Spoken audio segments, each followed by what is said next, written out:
What is crackin', folks?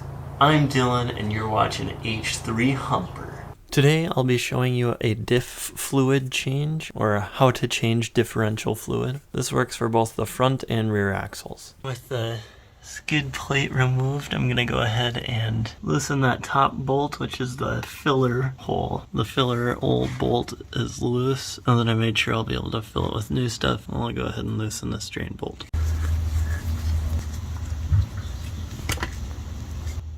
That is nasty stuff. Definitely in need of being changed. After letting the old diff fluid dribble out for about 20 minutes or so, I'll reinstall the drain plug bolt, and I'll be running a tube from the top side of the engine bay down into this differential fill hole. A fluid transfer pump would work great in this scenario. Unfortunately, I don't have one, so I'll just be using this tube method. Run this tubing down from up here, right into the differential, and I can start pouring from up top.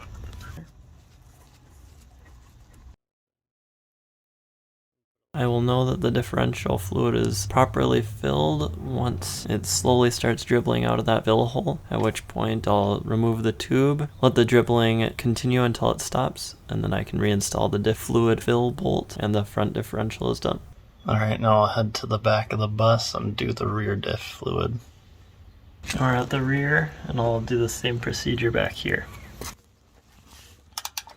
Alright, that opens. Time for the bottom and start draining it.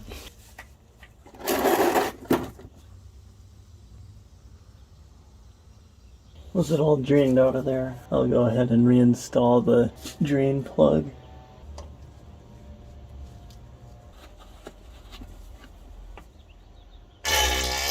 Oh! Filled it up till it started trickling out of the filler hole. Kind of let it settle a little bit here, and then I'll put the plug in. And there we go. Rear diff is done. And lastly, I'll go ahead and clean everything up nice with a towel so I can see if there's any leaks anywhere. I'll put the skid plates back on and go through the car wash. Thanks for watching.